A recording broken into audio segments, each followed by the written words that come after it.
Good evening, America, and welcome to this Just the News, Real America's Voice special report. 2025, the season of change, brought to you by the Association of Mature American Citizens, or AMAC as they're better known. We end 2024 and enter the holidays with a clear vision. America has spoken with a powerful voice calling for a major change in the way Washington operates and the way the American people are treated by their government. That mandate for change returned Donald Trump to the White House, as you know, and placed Republicans in charge of the U.S. House and Senate. But with that election mandate comes much responsibility and expectation, a chance to reshape and resize the United States government in ways that haven't been done since Ronald Reagan's era.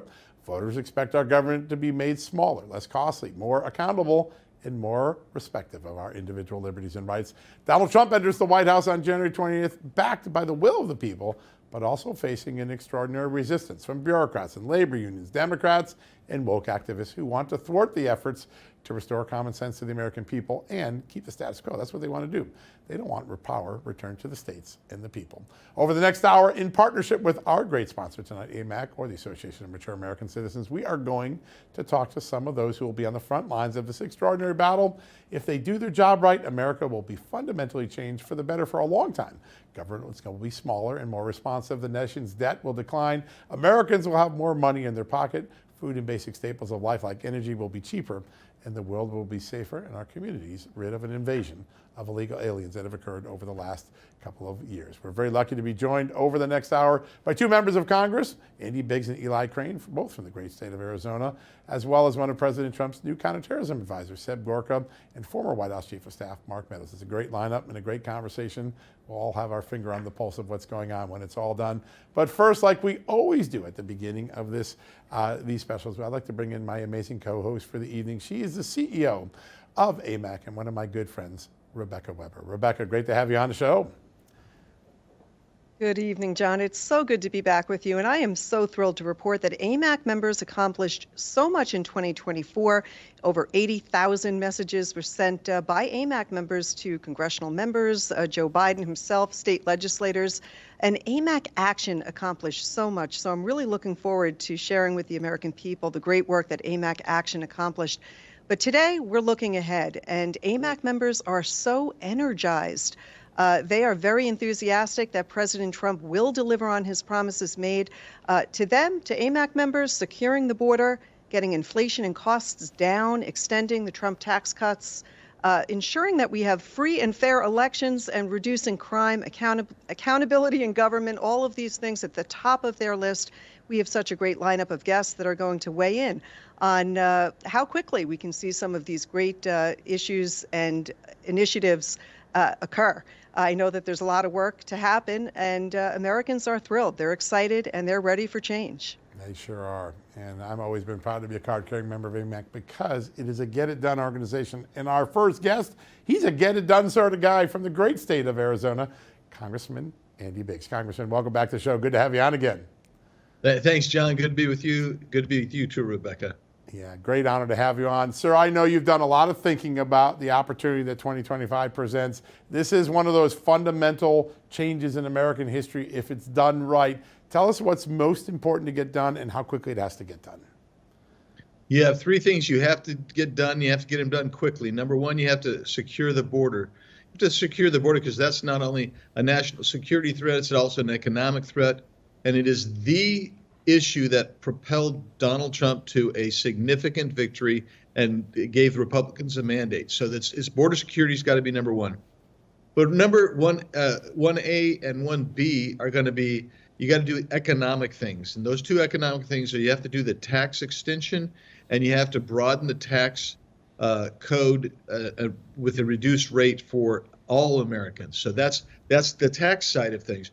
You also have the other thing that you have to do that's also energy, that's 1B here, and that is energy. You have to reduce energy costs. And the way you do that is you facilitate or at least incentivize exploration, extraction and development, refining and distribution, not of some bogus windmills out in the middle of nowhere in somebody's back lawn, but I'm talking fossil fuels.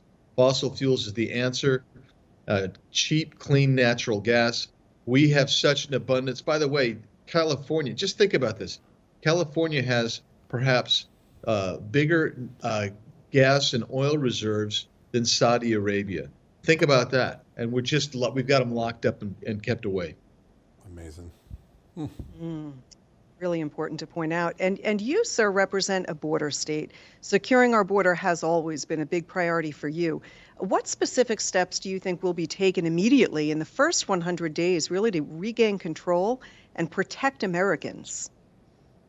Well, within the first 100 days, we're going to have to get money to and resources to new border czar Tom Homan. What Tom's going to do is he's going to get his team together. That you're going to see soft-sided facilities go up to detain. You're going to see a movement to get expedited removal, which will actually turn people away at the border. He's going to need to get transportation to move people to the detention centers and from those detention centers back to their home countries to get them out of the country. And my guess is, and I would suspect, having talked with him, he's going to go after first the criminal illegal aliens. When I say criminal, they're all criminals because they all violated the law. They all committed a crime coming in here. But he's going to say we need to go after the criminals, the most dangerous. But there's another 1.5 million of people who have had due process and have been ordered to leave the country by the courts. He's going to go after those two areas. And the bottom line, Rebecca, is he's going to say this to CBP and ICE: enforce the law. Because once you start doing that, there's a disincentive to come to the United States, and there's an incentive for us to remove people. Yeah, great important. Yes. And you mentioned the economy and fiscal responsibility, and so many people have never seen a federal program or agency zeroed out. They actually do not believe that it can be done. Many advocates in Washington are saying that there's no point in killing small programs because it doesn't save much money, and that it would be impossible to cut large programs because they affect so many people. So they kind of say, it's impossible to get rid of anything in Washington. Are they wrong? Well, as a guy who has introduced literally probably 600 bills to eliminate agencies or reduce spending and never gotten one of them even considered by a committee, it's either my winning personality or the fact that this place doesn't want to do any kind of reductions. But I think ultimately, people who think that we're not going to make reductions or eliminate agencies and programs, I think they're wrong. And the reason I say that is because clearly we have a mandate. That's one of the two or three top things President Trump ran on. He's put together the DOGE with Elon Musk and Vivek Ramaswamy. And I'm just telling you, those two have got cachet with a lot of my colleagues. And I have again, we just passed out a bill yesterday, by the way, one of my bills yesterday, that if enacted would repeal regulations, would allow us to repeal regulations in the Biden administration, which if you repealed all of them in the look-back period, that would save us $1.4 trillion. So there's a lot of meat on the bone, and some of it is small programs, but you got to go after everything. We're broke. Now, executive actions can initiate policy changes, but comprehensive reforms, they require legislative support. How do you think the new administration will collaborate with Congress, particularly on these complex issues like tax reform and immigration? We have slim margins. Yeah, I mean, we can't lose more than 2 votes unless everything's dead. So I think that there's going to be a lot of communication and collaboration. There was last time President Trump was the president. There was a lot of discussion, a lot of movement between the Congress and the White House. I'm not sure I saw that much with the Biden administration, by the way, but we certainly saw that with the Trump administration. I think you're going to see it again. In fact, just the other night, HFC, House Freedom Caucus, met with the legislative liaisons for the incoming Trump administration to talk about just briefly some issues and just briefly kind of, get that communication going, right? So I think we're going to work together well. The key will also be, don't forget, we're going to have to work together with the Senate. So we need Senator Thune, and there are a number of us that meet regularly or try to meet regularly with our friends, some of our friends in the Senate, to just try to keep things going there too. So you have to go across the mall, across the Capitol to meet there, but you also have to make sure that the third part of the triangle is the White House and that everybody's on the same page. Yeah, so important. I want to turn to one subject that you've been a leader on, including reaching across the aisle and getting Democrat support, FISA reform, protecting our liberties, which I know is so core to your beliefs. Do you think FISA reform and some improvements in our liberty protections are on the horizon? Well, the bill we did last year is going to expire at some point real soon, and we're going to need to actually do something again. I think so. I know that Kash and Devin Nunes, they're both going to be in the new administration, and John Ratcliffe. Yeah, John Ratcliffe. Yeah, former DNI, that they all were opposed to my warrant requirement, but I think that we can work together to deliver something that may not go as far as I want or feel is necessary. And President Trump should want some reform. And because he does want reform, I think we're going to get something that goes further the direction that I want to go.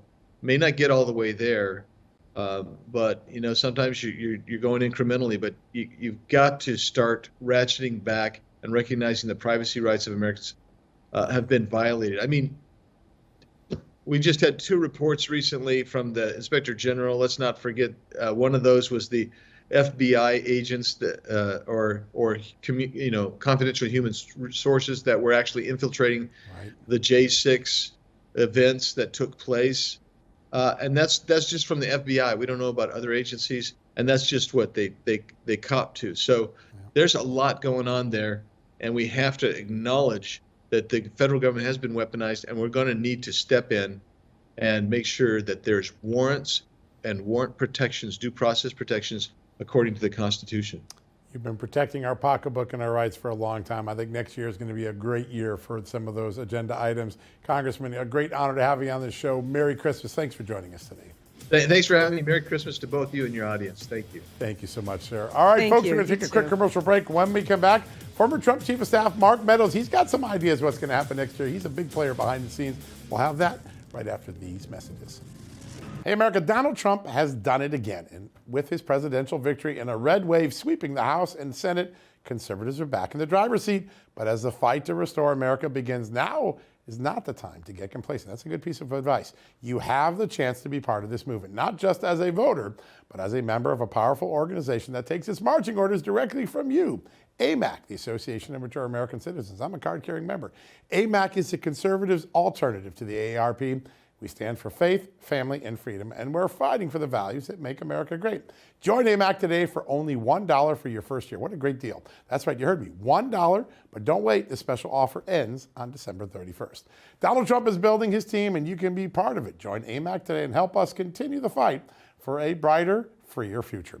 Visit amac.us/justnews now to claim your $1 membership and make your voice heard. That's amac.us/justnews. Together, we can keep the momentum going. Rev family, we need your help. We reached #1 on these platforms. Real America's Voice, breaking through the white noise of the mainstream media. And we helped win the election. I congratulate Real America's Voice. Now we have a new goal. Help us get to the top of iHeartRadio. Follow these simple steps. Scan the QR code. Download the iHeart app and follow Real America's Voice. Let's do this together.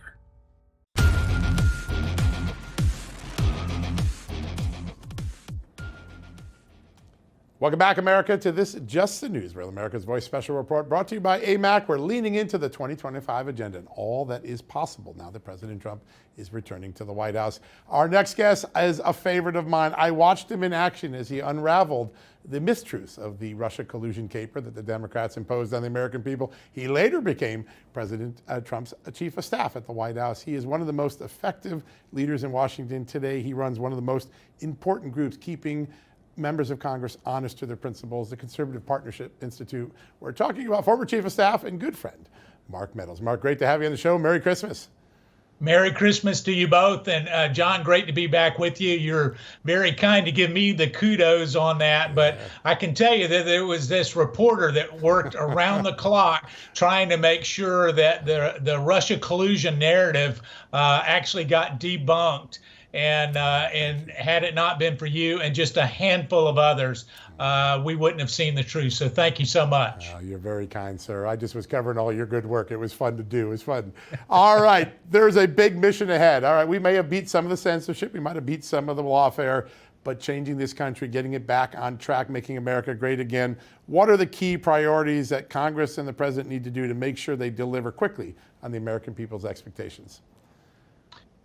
I think the real key word there is quickly, because what happened in 2017 when Donald Trump came into the White House is nothing, and it wasn't his fault. And so I can tell you that we've been working at CPI and with a number of conservative members, both in the House and the Senate, to make sure that he hits the ground running, that he can sign things into law, not only on January 21st, but also in February and March, to make sure that the American people, those that are hurting, actually get relief. And so I can tell you what's actually been happening behind the scenes is a number of conservative members have been meeting with the more moderate members, saying, where's the sweet spot? How can we reduce taxes? How can we make sure we secure the border? How can we actually have an energy policy that lowers energy costs, which drives down the cost of eggs and groceries across the board? And so what we'll see is, I believe, in the first couple of weeks, is the first of two reconciliation packages will actually get to the Speaker's desk, be voted on in the House, and then moved over to the Senate very quickly. Our goal is to have something for President Trump to sign by the first week in February, and we're preparing real well to do that. But you hit a key component there, John. Everybody thinks they're the Speaker of the House because we have such a narrow majority in the House. And so it's actually doing this coalition work now and giving some of the members in New York what they want, giving some of the members out west what they want, but mainly making sure that we give the American people what they want. And so I'm very bullish and optimistic that we'll get it done. Important work. Yeah. So important. And you've served in the House and as White House Chief of Staff, so you really do have a unique perspective. I think what we're hearing is, with such slim margins in both houses, how do you think President Trump will navigate, and what challenges is he up against? Well, he's up against great challenges, but he's up to the task, Rebecca. I mean, one of the interesting things is he's already been working the phones. I know that his team and a number of members have had discussions. Here's the concern I have. Everybody needs to go in to President Trump with a real plan.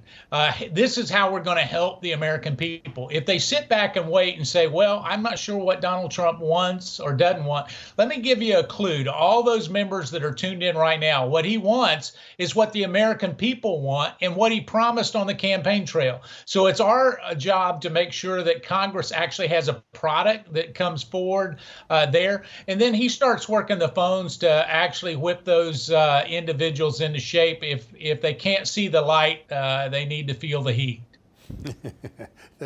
I think President Trump knows how to deliver that heat gun too, for sure.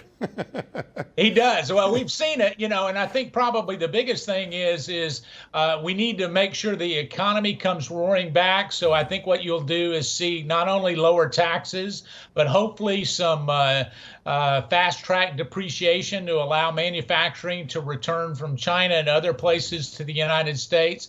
But at the end of the day, I think it'll be a little bit of a lot of border, a little bit of energy, a little bit of tax relief in the first reconciliation package. And for those that perhaps are not familiar with the jargon, it's really just a package that allows us to keep just 50 votes in the Senate instead of the normal 60 vote threshold. So it means that Republicans are in control. And what they have to do is deliver the votes in the House and the Senate, and the president will be glad to sign it into law.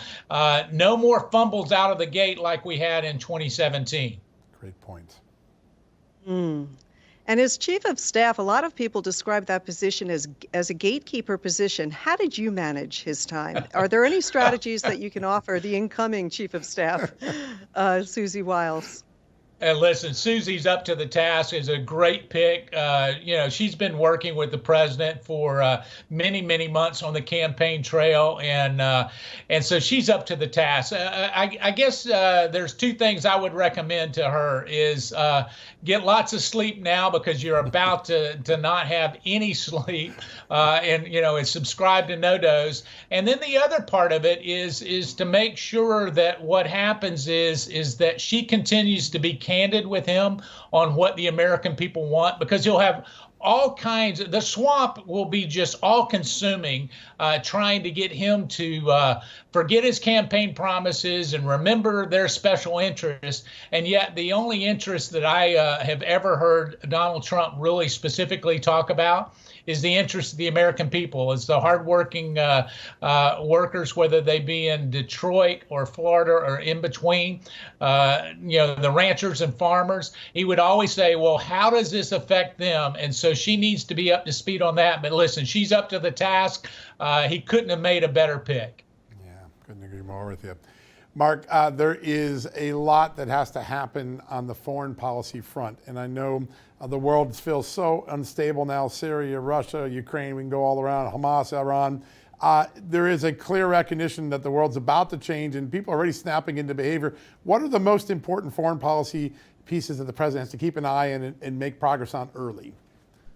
Well, I think if he makes progress very early on setting the agenda as it relates to China and it relates to our European allies, candidly, he's done more foreign policy work before getting sworn into office this time than perhaps most presidents get done.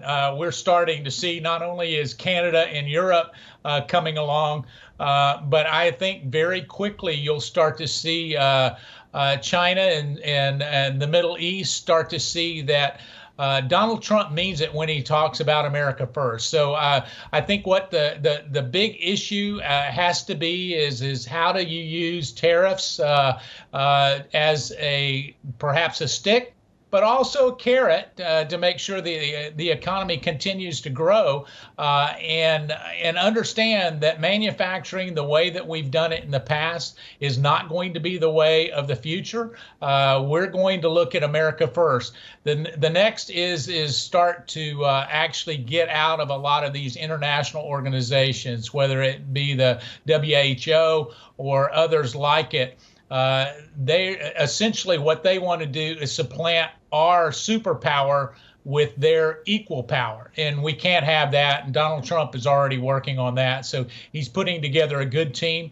But that will come from the White House. One of the interesting things is all of this policy. You got a lot of cabinet members coming, but I can tell you more decisions got made at that Resolute desk in an office that doesn't have any corners than anywhere else. And so keep an eye on President Trump, keenly aware. He'll be tuned into what the American people are saying and the feedback, whether it's those that have tuned in to watch the two of you or others. He wants to make sure he stays connected to the American people.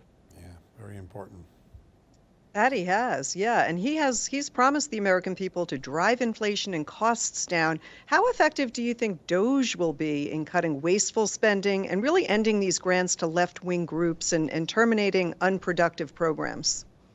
Well, I think the DOGE leaders, both Elon and Vivek, they come with great credibility, but they also come with great access to the president.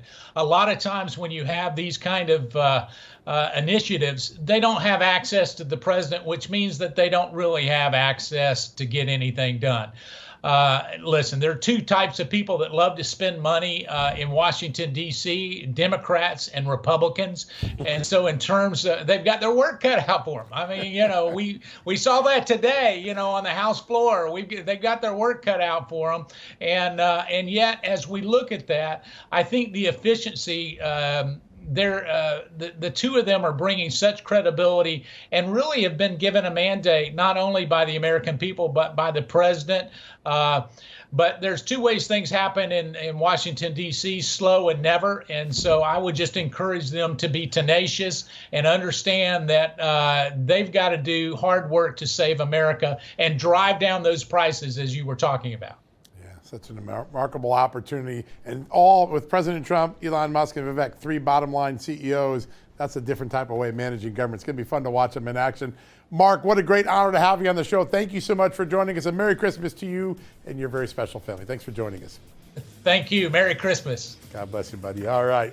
All right, folks, don't anywhere. We've got a lot more, including Congressman Eli Crane, one of my favorites to always interview. Before we do that, though, make sure you go to amac.us/justnews. Right now, get a membership for 1 year, $1. That's a great deal. Nothing costs $1 in America anymore. One of the greatest bargains you'll ever get. It's a great gift to give before Christmas. Go do that right now. We'll be back right after these messages.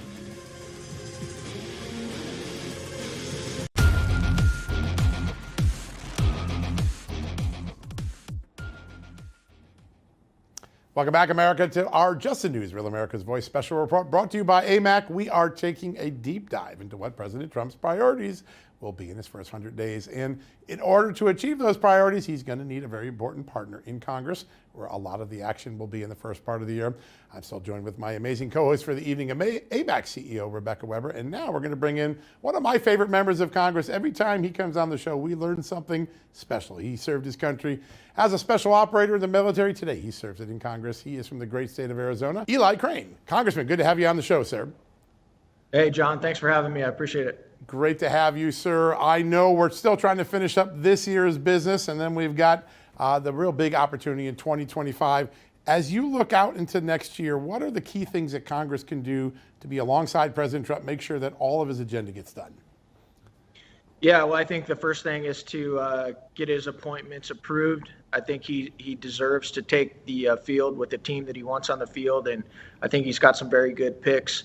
But I think the other thing that's going to be so important is, that Congress wakes up and acknowledges what just happened this last November, and that the American people gave us a mandate to turn this sinking ship around and quit playing games up here. People in Congress better get serious about, the time and place that we live in if we're going to turn this thing around.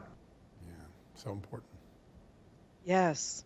And the border crisis is a major concern, especially for Arizona. What immediate steps would you like to see in the first 100 days to really ensure that the border is secure and that we protect American sovereignty?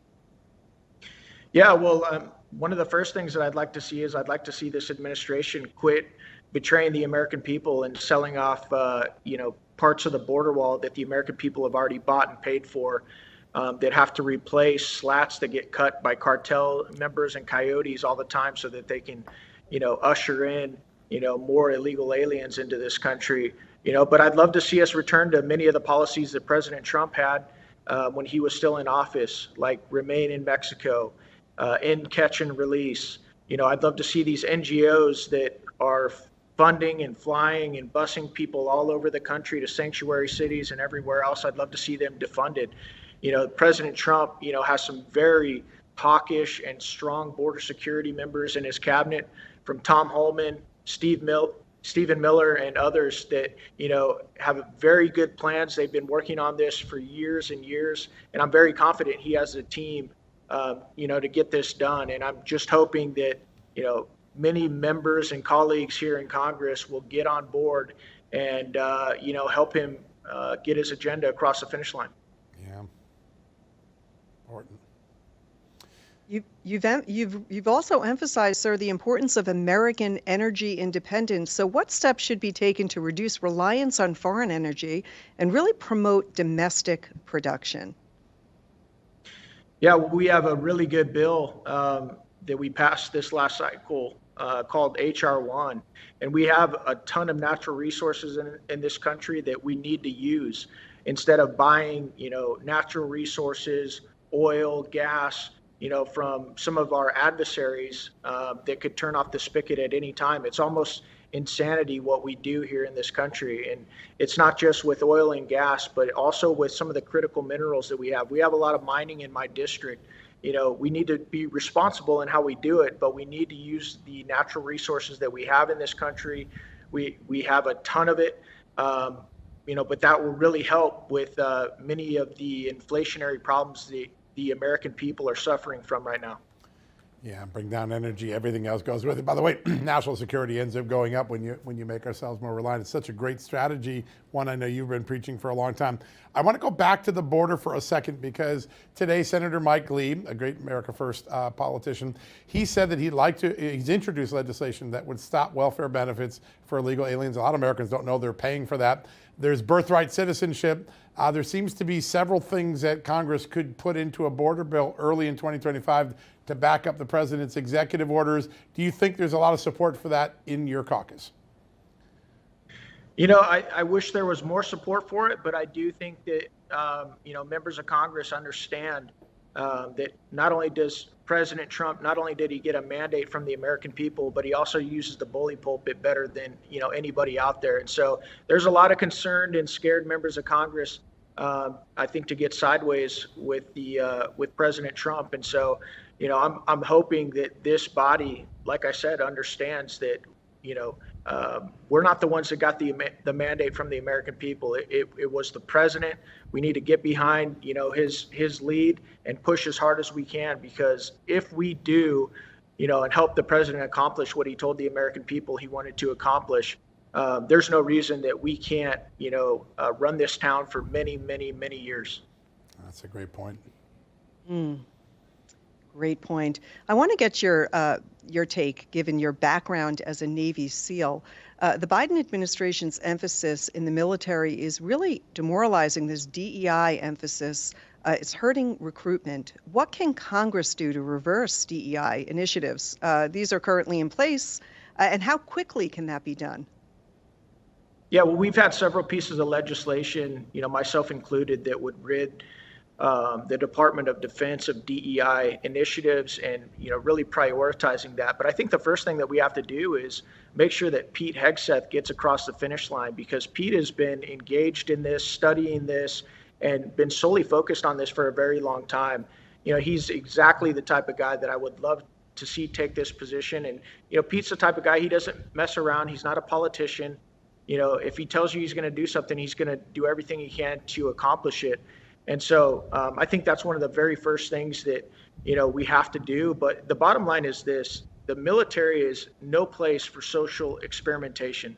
The military needs to be focused on lethality and, being the biggest, baddest fighting force in the history of the world. That's what its focus needs to be, because I know the American people, are, well understand the fact that the world hasn't gotten any safer. We still have a lot of very dangerous enemies out there that would love to topple and destroy the United States of America. And so it is 100% important that we have a very strong military. That doesn't mean that we should be getting involved in every single conflict around the world. And myself and many of my other colleagues have tried to keep us out of war as much as possible, especially some of those of us that have actually gone to war and understand the consequences of it. We've seen firsthand how much blood and treasure that the U.S. has, sent all over the world, fighting wars that, aren't really relevant to most of the American people. And so, like I said, Pete Hegseth is number one, but then understanding, what the military's primary focus needs to be, I would say that's number two. Important stuff. Sir, a year ago you said on my podcast, and I've never forgotten this line, a lot of people say you can't be principled and have progress in Washington. I beg to differ. I remember when you said that. I think 2025 may be the year that principle and progress meet each other. We're wishing you well in the new year, because I know you're going to be on the front lines of that fight. Thanks, John. Always appreciate the opportunity to come on your show. Yeah, it's a great honor to have you on. Merry Christmas, sir. Thank you so much. All right, folks, we're going to take a quick commercial break. When we come back, we've got the incredible Dr. Sebastian Gorka, who's going to be the counterterrorism director inside the White House. During the commercial break, I got an idea for your homework assignment. Go to amac.us/justnews. You can get a one-year membership for $1. It's a great Christmas gift. Give it to everyone in your family. If you want, get 5 years, and you'll get Bobby Charles' new book, which is an incredible read. Do one or the above during the commercial break. We'll be right back after these messages.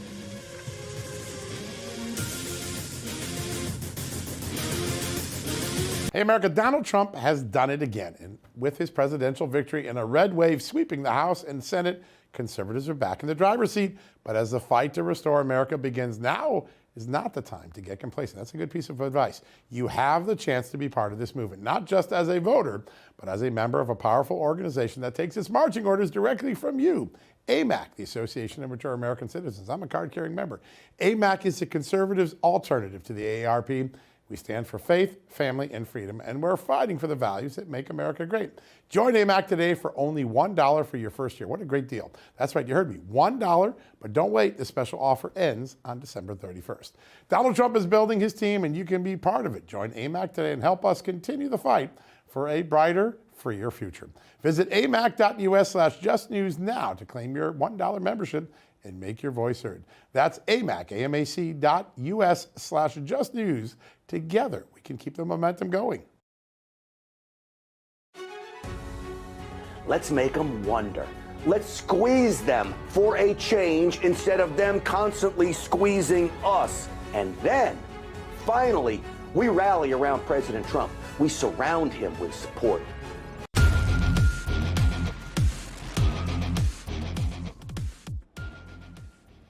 Welcome back to this Just the News, Real America's Voice special report. What President will be doing in his first 100 days? President Trump has a big agenda.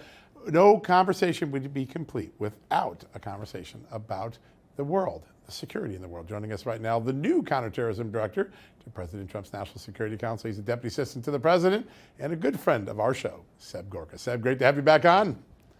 Merry Christmas. Thank you for having me, John. Merry Christmas, my friend. A lot of instability in the world, Syria, Russia, Ukraine, all the Middle East, really. What's top of mind as you enter into the new White House in 2025? Well, look, if you want to do it logically, you have to split it into the external and the internal threats. Number one, we've had 8 million illegals led into this country under Kamala Harris's watch that we know of. If you add the gotaways, you can probably double it.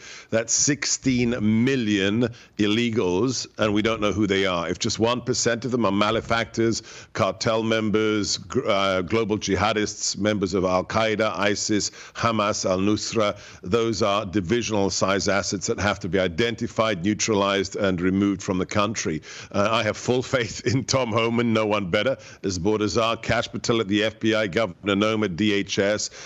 This will have to be done day one, and Tom and the team are ready at 12:01 on January the 20th. Externally, as you correctly observed, the feckless, dilettantic, completely vacuum-filled leadership of the last 4 years from the White House means we have a world on fire, whether it's war in Europe, whether it's October the 7th, the surrender of Afghanistan, on and on and on, the collapse of Syria. What we see is a recrudescence of the global jihadi movement, and that's going to keep us, Mike Waltz, the incoming National Security Advisor, President Trump and his whole team very busy, but we have one priority: protect the innocent and bring justice to evildoers, and that will be our mission starting day one and for the whole 4 years.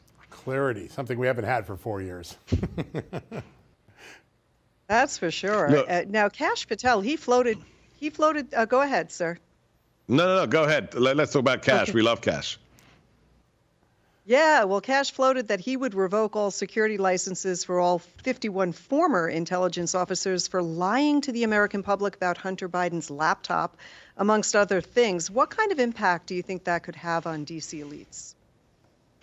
Huge. I mean, think about how they traded on this access to classified information and used it as a political bargaining chip and as a weapon. And what people don't realize when it comes to what Clarissa Plant calls the felonious 51, they weren't former intelligence officers or CIA directors.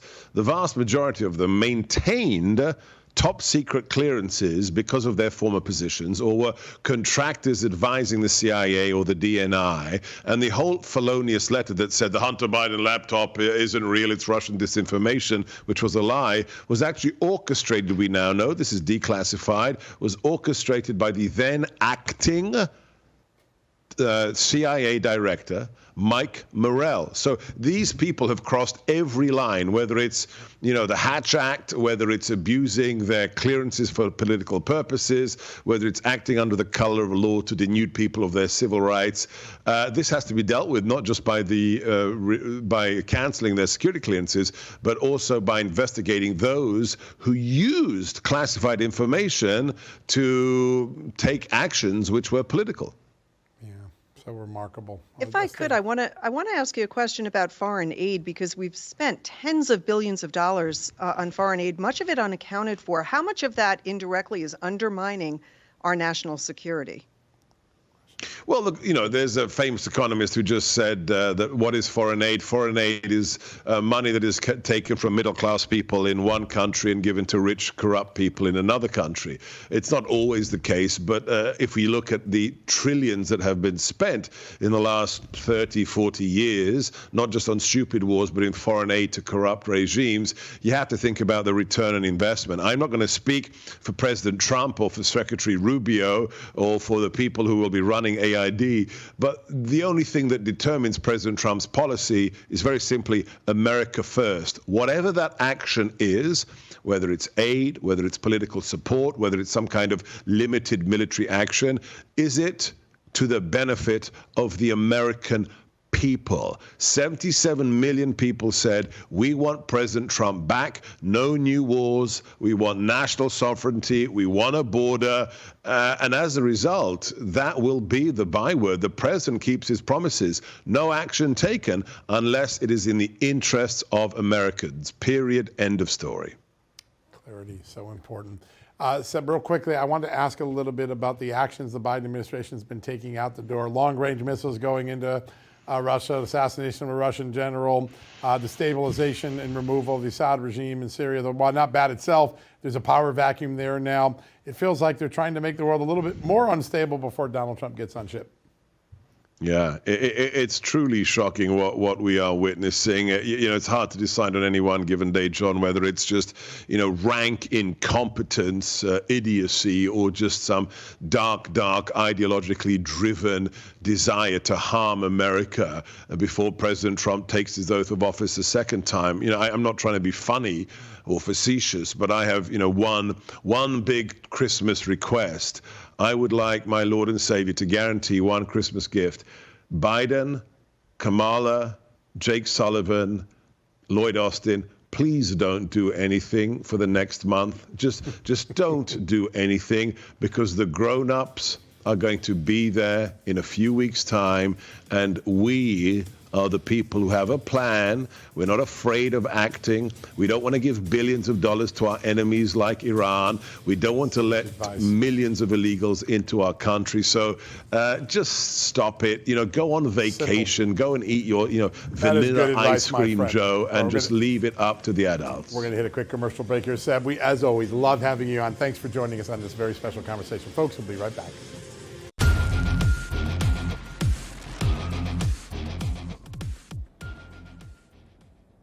Welcome back, America. We've heard from members of Congress. We've heard from members of the administration, people on the front lines of what will happen in Washington. Now we want to turn to the question of what it is you can do.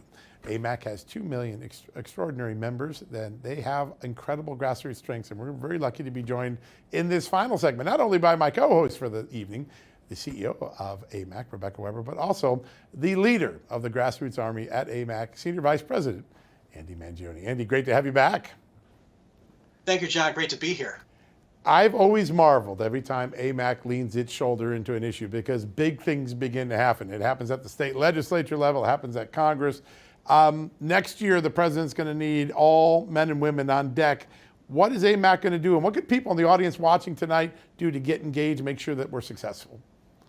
Well, we have a history of working with President Trump and his administration that goes back to 2017. So we're very much looking forward to working with them. We were the go-to conservative seniors organization on healthcare issues and financial issues. We did have a seat at the table, if you will. Met many times in the Eisenhower office building on campus with the White House, spent time in the Rose Garden. So we look forward to continuing that relationship, particularly on the issues that matter to our members. And our members are still very, very concerned. And they know, there's a lot of trust here. And we just hope that the trust is followed through on, for example, finishing the border wall, not taxing Social Security, making Social Security solvent. We look forward to working with the administration on these issues and many more. We want to get the SAVE Act passed. We want to make sure that foreigners or I shouldn't say foreigners, it sounds horrible. I should say non-citizens shouldn't be voting in our federal elections. And we already worked to get the SAVE Act passed in the House. We're looking forward to bringing that home with the new administration. And what people can do is join us. They can go to amacaction.org. And first, join AMAC, number one, because all the advocacy that people experience as a member of AMAC is a benefit of membership. And they can become citizen advocates by joining AMAC Action. As a result of joining AMAC, they can go all in and become a delegate and call on their local member of Congress as a constituent and as an AMAC member to share our portfolio of issues with their member of Congress on the local level. So there's a lot they can do to become engaged. Pretty impressive. There sure is. And AMAC members were quite engaged in 2024. They played a big role on the grassroots level throughout the year, especially on the election integrity front. I'm just so proud of our over 2 million AMAC members. Share a little bit about how active AMAC Action was in the states and on the federal level in 2024.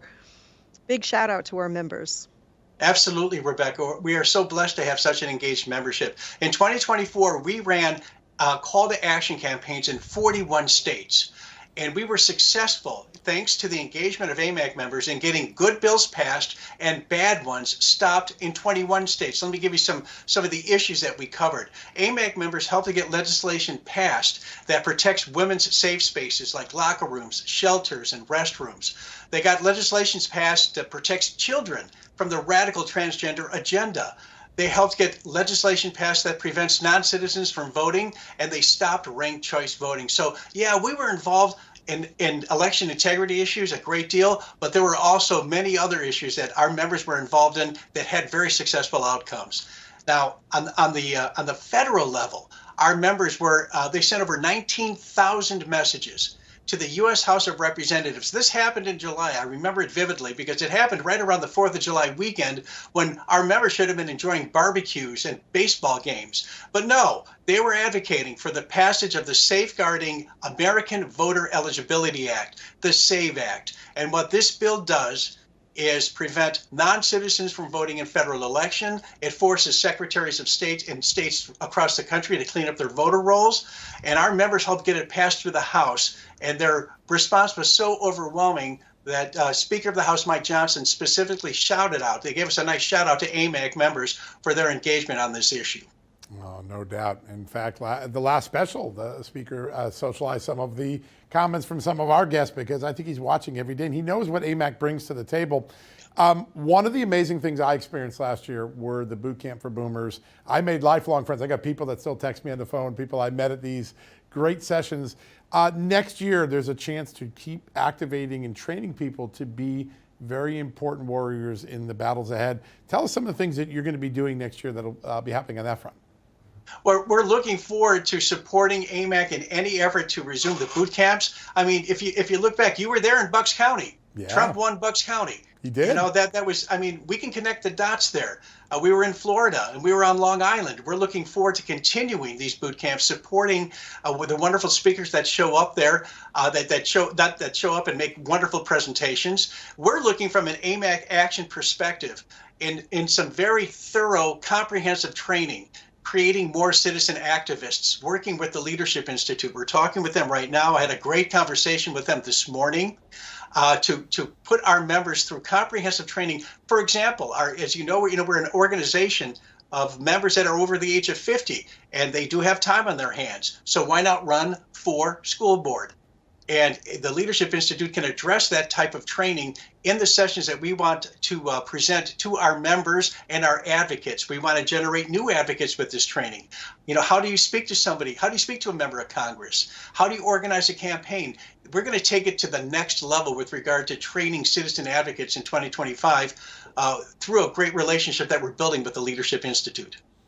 So very important. I want to say to it's both of you, because over the last year, I've just watched AMAC make such a huge difference. We only got a few seconds left, but I want to wish both of you a Merry Christmas. I want to thank you for what you've done for this country. America would not be the same if it weren't for what AMAC did the last year. Both of you are patriots, and it's been an honor watching you in action the last year.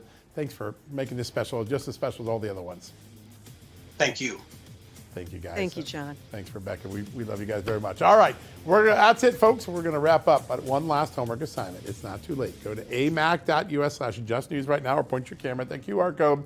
$1 for 1 year membership. Go give it to someone. Go give someone the gift of patriotism this Christmas. We'll be back on Thursday with a regular program.